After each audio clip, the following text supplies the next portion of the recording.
Halo pemirsa, Anda menyaksikan segmen Sosok Pekan ini. Kali ini bersama saya, Maria Assegaf. Siapakah sosok yang akan kita jumpai? Sosok kali ini yang namanya sedang sering disebut-sebut dengan berbagai karyanya di sejumlah posisi yang ia jabat saat ini. Langsung saja kalau begitu ini dia, Bapak Erick Thohir, Ketua PSSI dan juga Menteri BUMN.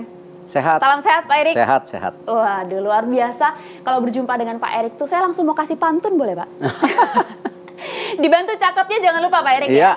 Ikan baronang, ikan terik. Cantik. Oke, enak rasanya dimakan pakai nasi. Cantik. Ini dia. Hati saya senang bertemu dengan Pak Erick yang bikin sukses BUMN dan PSSI. Nah, cantik. Soalnya jadi kalau cakep dibilang yang cantik, bahasa pantun perempuan masih dibilang cakep.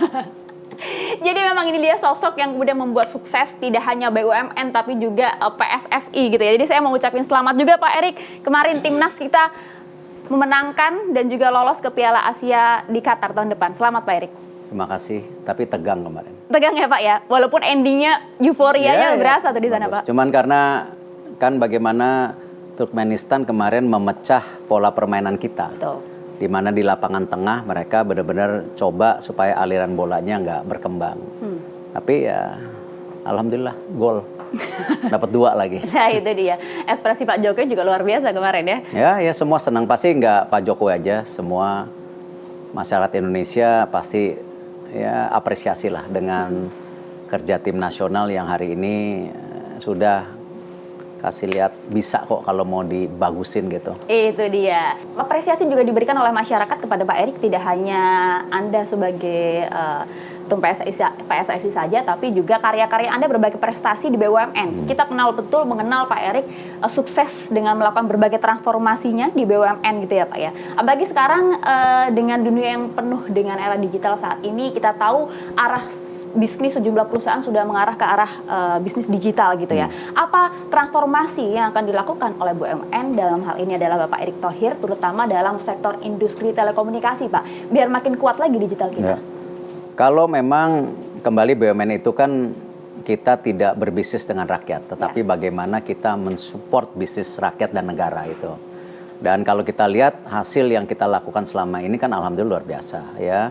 Dari profitnya 13 triliun naik 124 triliun, sekarang di 150 triliun, bahkan kita dividen terbesar ke negara 80 triliun, sehingga buat program pemerintah memberikan kepada rakyat kemarin seperti contoh yang saya hadir bersama Pak Jokowi di Bulog, membagikan 21,3 juta untuk keluarga yang membutuhkan, istilahnya bantuan pangan, itu 10 kilogram beras selama 3 bulan ke depan. Nah ini program-program yang saya rasa baik untuk masyarakat. Tetapi khususnya tentu buat BUMN, kita menjaga apa sih 2 hal. Satu, dengan kembali digitalisasi ini kita pastikan infrastruktur kita jaga melalui Telkom, makanya Telkom lebih fokus kepada B2B, di mana dia membangun fiber optik, tower, dan lain-lain supaya ini jaringan bisa tidak hanya di kota tetapi di desa, tetapi tentu kita korporasi ya. Jadi pasti seperti listrik, bensin tentu berbayarnya ya. Kalau pemerintah ingin mensubsidi silahkan, tetapi tentu di situ.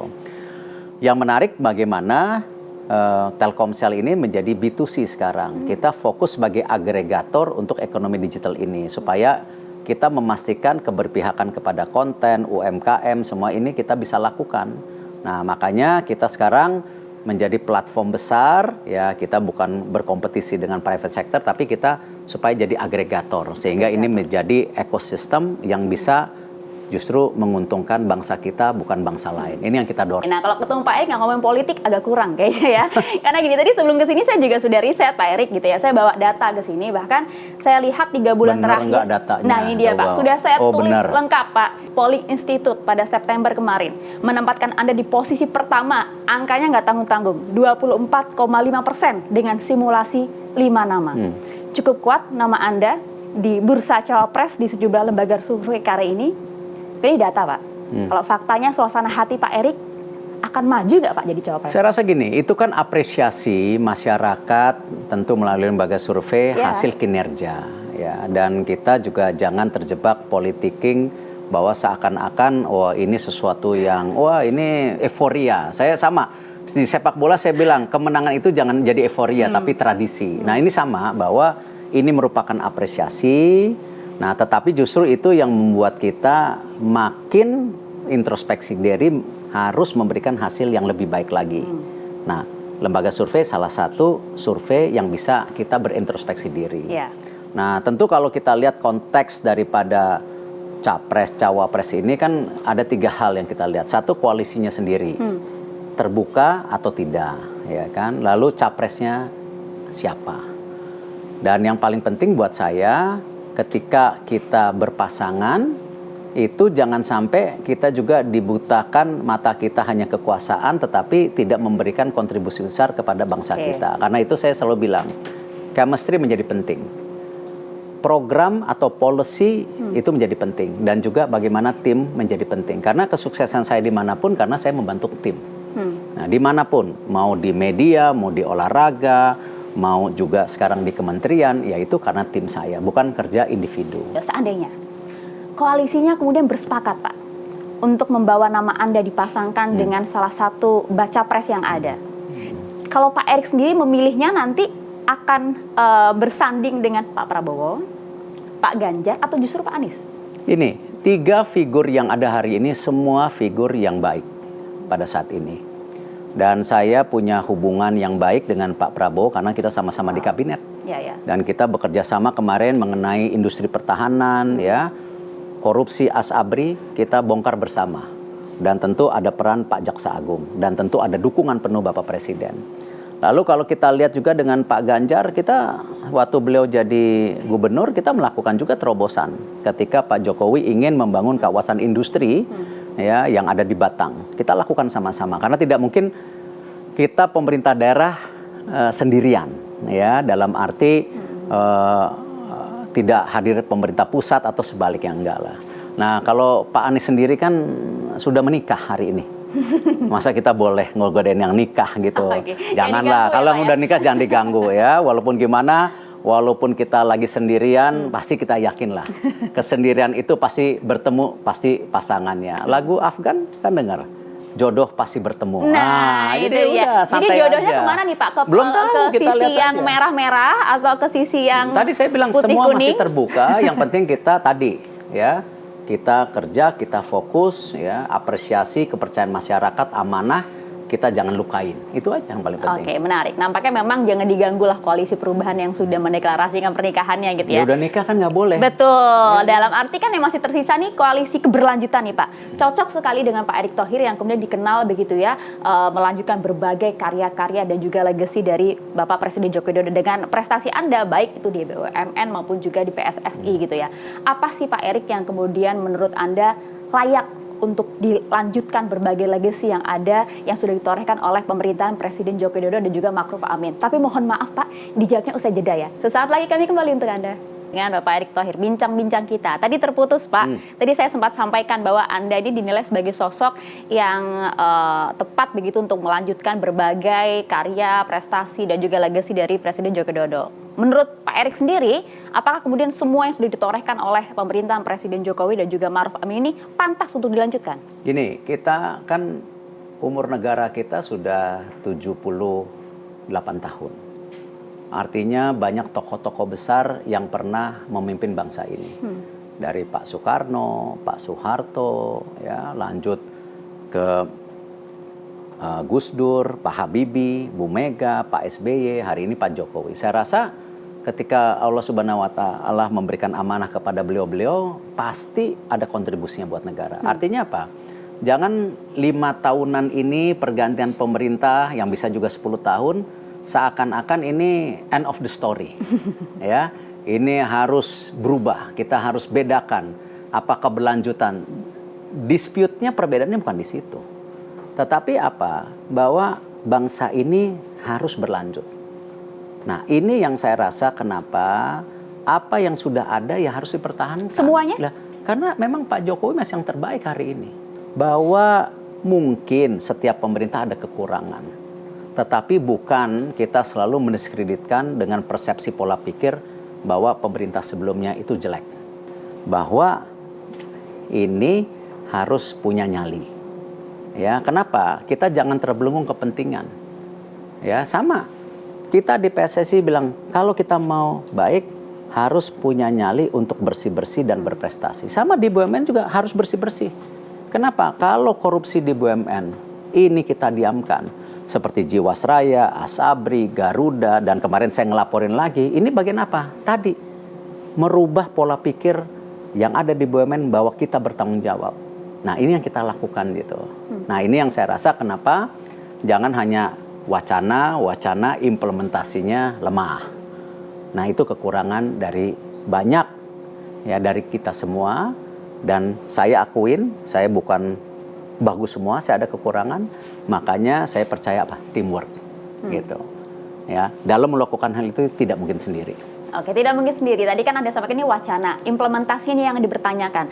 Nampaknya kalau berbicara mengenai implementasi, kalau kita berandai-andai gitu ya Pak ya, kalau Anda jadi Wapres, apakah tadi itu mimpi Anda untuk Indonesia ke depan? Kesejahteraan, kemudian stabilitas politik, dan juga go internasional? Nggak bisa sendiri, kan ada koalisinya, ada capresnya. Tadi yang saya bilang, chemistry-nya, ya, policy-nya sama nggak, baru timnya. Ini bukan kerja sendiri saya rasa. Dan saya ingin menjadi bagian sebuah tim yang baik untuk menjaga Indonesia lebih baik gitu. Kalau boleh dirangkai menjadi satu kalimat begitu Pak, apa mimpi Anda untuk Indonesia ke depan? Tadi udah, Indonesia membumi, Indonesia mendunia.